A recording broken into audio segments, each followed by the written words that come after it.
Hi dears, welcome back to my channel. ഇന്നത്തെ recipe ഒരു chicken roll ആണ് ട്ടോ. നമുക്ക് പെട്ടെന്ന് തയ്യാറാക്കി എടുക്കാൻ പറ്റുന്ന ഒരു റെസിപ്പിയാണ് ഇത്. അപ്പോൾ നേരെ വീഡിയോയിലോട്ട് പോവാം. അപ്പോൾ അതിനു വേണ്ടിയിട്ട് ചിക്കന്റെ എല്ലില്ലാത്ത പീസ് നോക്കിയിട്ട് എടുത്ത് വെച്ചിട്ടുണ്ട് ട്ടോ. അതിലേക്ക് ഉപ്പും മഞ്ഞളും മുളക് പൊടിയും കൂടി ചേർത്ത് മസാല തേച്ച് വെച്ചതാണ്. ഇനി ഇതൊന്ന് ഫ്രൈ ചെയ്തെടുക്കുന്നുണ്ട്. അപ്പോൾ അത് ഓയിൽ ചൂടായി വന്നിട്ടുണ്ട്. അപ്പോൾ അതിലേക്ക് ചിക്കൻ ചേർത്ത് കൊടുക്കുക.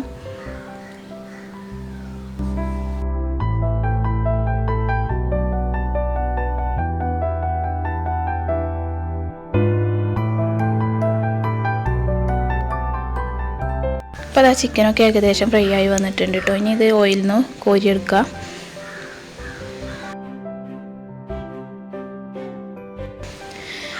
ഇനി വേറൊരു ചട്ടി വെച്ചിട്ട് ഓയിൽ ഒഴിച്ചു കൊടുക്കുന്നുണ്ട്. അതല്ലെങ്കിൽ ആ ഓയിലിൽ തന്നെ ഫ്രൈ ചെയ്തെടുക്കുകയാണെങ്കിൽ അങ്ങനെ ചെയ്തെടുക്കട്ടോ. ഞാനിവിടെ വേറൊരു ചട്ടി വെച്ചിട്ട് അതിലേക്ക് ഓയിൽ ഒഴിച്ചു കൊടുത്തിട്ട് അതിലേക്ക് സവാള ഇട്ട് കൊടുക്കുന്നുണ്ട്. ഒരു 6 സവാള അതുപോലെ ചെറുതായി അരിഞ്ഞതാണ് കേട്ടോ ചേർത്ത് കൊടുത്തിട്ടുള്ളത്. ഇനി ഇത് വഴന്ന് കിട്ടാൻ ആവശ്യമായിട്ടുള്ള ഉപ്പ് ചേർത്ത് കൊടുക്കുക. ഉപ്പ് ചേർത്ത് കൊടുത്താൽ പെട്ടെന്ന് വഴന്ന് കിട്ടും. അപ്പോൾ ഇതൊന്ന് പെട്ടെന്ന് വഴന്ന് കിട്ടാൻ വേണ്ടിയിട്ട് ഒന്ന് അടച്ച് വെച്ചൊന്ന് വേവിച്ചെടുക്കുന്നുണ്ട് കേട്ടോ. സവാള ഒന്ന് വഴന്ന് വന്നിട്ടുണ്ട്. അതിലേക്ക് 1 ടീസ്പൂൺ മഞ്ഞൾപ്പൊടി, 1.5 ടീസ്പൂൺ മഞ്ഞൾപ്പൊടി, 4 പച്ചമുളക് ചെറുതായി അരിഞ്ഞും ചേർത്ത് കൊടുക്കുന്നുണ്ട്.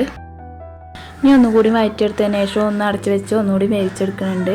അപ്പോൾ അത് ഏകദേശം സവാള വഴന്ന് വന്നിട്ടുണ്ട് കേട്ടോ. ഇനി അതിലേക്ക് ചേർത്ത് കൊടുക്കുന്നത് 2 ടീസ്പൂൺ ഇഞ്ചിയും വെളുത്തുള്ളിയും കൂടി പേസ്റ്റ് ആക്കിയതാണ്. പിന്നെ ചേർത്ത് കൊടുക്കുന്നത് 1 ടീസ്പൂൺ മുളക് പൊടി, 1 ടീസ്പൂൺ ചിക്കൻ മസാലപ്പൊടി, പിന്നെ ചേർത്ത് കൊടുക്കുന്നത് 1/2 ടീസ്പൂൺ ഗരം മസാലയും കൂടി ചേർത്ത് കൊടുക്കുന്നുണ്ട്. അപ്പോൾ ഈ സമയത്ത് ആവശ്യത്തിനുള്ള ഉപ്പൊക്കെ ഉണ്ടോ എന്നൊന്ന് ടേസ്റ്റ് ചെയ്ത് നോക്കണം കേട്ടോ. ഇനി ഇതിലേക്ക് ചേർത്ത് കൊടുക്കുന്നത് കറിവേപ്പില ചെറുതായി അരിഞ്ഞതാണ്. അതും കൂടി ചേർത്തെടുത്തതിന് ശേഷം ഒന്നും കൂടി വഴറ്റിയെടുക്കുക. ഇനി ഇതിലേക്ക് ചേർത്ത് കൊടുക്കാനുള്ളത് നമ്മൾ നേരത്തെ ഫ്രൈ ചെയ്ത് വെച്ച ചിക്കൻ, അത് ഇതുപോലെ മിക്സിയുടെ ജാറിലിട്ടിട്ട് ഒന്ന് ചെറുതായി ഒന്ന് പൊടിച്ചെടുക്കുക കേട്ടോ. അതുപോലെ പൊടിച്ചെടുക്കുക. ആ പൊടിച്ചെടുത്തത് ഇതിലേക്ക് ഇട്ട് കൊടുക്കുന്നുണ്ട് കേട്ടോ. ഇനി ഒന്നും കൂടി ഒന്ന് മിക്സ് ചെയ്തതിന് ശേഷം ഇതിലേക്ക് മല്ലിയില ചേർത്ത് കൊടുക്കണം. അപ്പോൾ അത് നല്ലതായിട്ട് മിക്സ് ചെയ്യണം. നന്നായി മിക്സ് ചെയ്തെടുത്തതിന് ശേഷം ഇതിലേക്ക് മല്ലിയില ചേർത്ത് കൊടുക്കുക. മല്ലിയില ചെറുതായി അരിഞ്ഞതാണ് കേട്ടോ ചേർത്ത് കൊടുക്കുന്നത്. അപ്പോൾ ആ മല്ലിയിലയും ചേർത്ത് കൊടുത്തിട്ടുണ്ട്. അപ്പോൾ നമ്മളിവിടെ ഫില്ലിങ് ഇവിടെ റെഡി ആയിട്ടുണ്ട്. ഇനി ഇതിലേക്ക് ബാറ്റർ റെഡിയാക്കണം. അപ്പോൾ അതിന് വേണ്ടിയിട്ട് ഒരു മിക്സിയുടെ ജാറിലോട്ട് ഞാൻ 2 കപ്പ് മൈദ ചേർത്ത് കൊടുക്കുന്നുണ്ട്.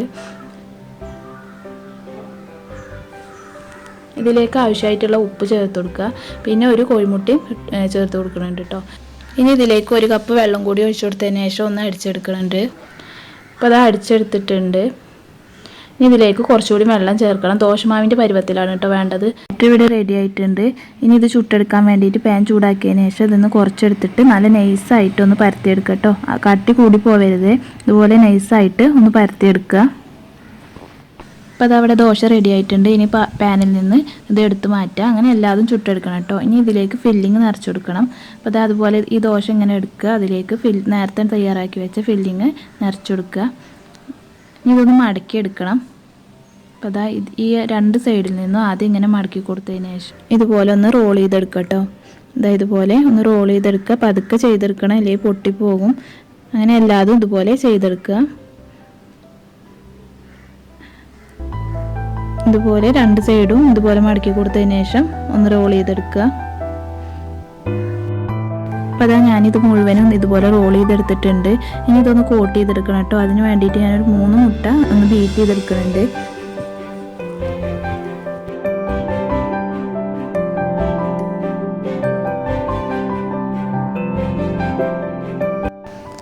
പിന്നെ ഇതിലേക്ക് ഒരു ബ്രെഡ് ക്രംസും കൂടി വേണം. അപ്പോൾ അതിന് വേണ്ടിയിട്ട് ഞാനിതുപോലെ ഒരു പാക്ക് റസ്ക് എടുത്തിട്ടോ മിക്സിയുടെ ചെറിയ ജാറിലിട്ടിട്ടോ ഒന്ന് പൊടിച്ചെടുക്കുന്നുണ്ട് കേട്ടോ. അതുപോലെ ഒന്ന് പൊടിച്ചെടുക്കുക. ഇനി റസ്കിൻ്റെ പൊടി ഇല്ലെങ്കിൽ ബ്രെഡ് നല്ലപോലെ ഒന്ന് പൊടിച്ചെടുത്താൽ മതിയാവും. ഇനി ഇത് ഫുള്ളായിട്ടൊന്ന് കവർ ചെയ്തെടുക്കണം. അപ്പോൾ ആദ്യം ഒന്ന് എഗ്ഗിൽ മുക്കിയതിന് ശേഷം എല്ലാ സൈഡിലും എഗ്ഗ് ആവുന്ന രീതിയിൽ മുക്കിയെടുത്തതിന് ശേഷം ബ്രെഡ് ക്രംസിലൊന്ന് കവർ ചെയ്തെടുക്കുക കേട്ടോ. അതുപോലെ എല്ലാതും കവർ ചെയ്തെടുക്കുക.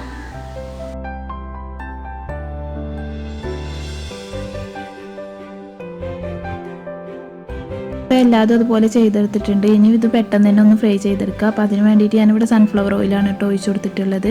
ഇനി ഓയിൽ ചൂടായി വരുമ്പോൾ ഓരോന്നായിട്ട് ഇട്ട് കൊടുക്കുക. ഒട്ടിപ്പിടിക്കാതെ നോക്കണേ.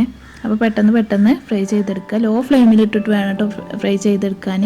ഇല്ലെങ്കിൽ ഈ ബ്രെഡ് ക്രംസൊക്കെ പെട്ടെന്ന് കരിഞ്ഞു പോകും. അതുകൊണ്ട് ലോ ഫ്ലെയിമിൽ ഇട്ടിട്ട് തന്നെ പെട്ടെന്നൊന്ന് ഫ്രൈ ചെയ്തെടുക്കുക. അപ്പോൾ ഇതാ 2 സൈഡും ഏകദേശം ഫ്രൈ ആയി വന്നിട്ടുണ്ട്. ഇനി ഓയിലിൽ നിന്ന് കോരി മാറ്റാം കേട്ടോ. അപ്പോൾ ഇതാ ഓയിലിൽ നിന്ന് കോരി മാറ്റുകയാണ്. ഈ ഒരു കളറാവുമ്പോൾ നമുക്ക് ഓയിലിൽ നിന്ന് കോരി മാറ്റാം. അപ്പോൾ നമ്മളെ ചിക്കൻ റോൾ ഇവിടെ റെഡി ആയിട്ടുണ്ട്. അപ്പോൾ എളുപ്പമായിട്ട് ഉണ്ടാക്കിയെടുക്കാൻ പറ്റുന്ന ഒരു റെസിപ്പിയാണ് ഇട്ടത്. അപ്പോൾ എല്ലാവരും ഒന്ന് ട്രൈ ചെയ്ത് നോക്കുക. ഇന്നത്തെ വീഡിയോ നിങ്ങൾക്ക് എല്ലാവർക്കും ഇഷ്ടമായിട്ടുണ്ടെന്നുണ്ടെങ്കിൽ ലൈക്ക് ചെയ്യുക, ഷെയർ ചെയ്യുക, കമൻറ്റ് ചെയ്യുക. പിന്നെ സബ്സ്ക്രൈബ് ചെയ്യാതെ കാണുന്നവരുണ്ടെങ്കിൽ ഒന്ന് സബ്സ്ക്രൈബ് ചെയ്ത് തന്നെ സപ്പോർട്ട് ചെയ്യുക കേട്ടോ. കൂടെ ബെല്ലൈക്കണൊന്ന് ഇനേബിൾ ചെയ്യണേ. അപ്പോൾ ഓളെന്നുള്ള ഓപ്ഷൻ തന്നെ കൊടുക്കണം കേട്ടോ. എന്നാലേ ഞാനിടുന്ന വീഡിയോയുടെ നോട്ടിഫിക്കേഷൻ വരുള്ളൂ. അപ്പോൾ പുതിയൊരു വീഡിയോയുമായിട്ട് വീണ്ടും കാണാം.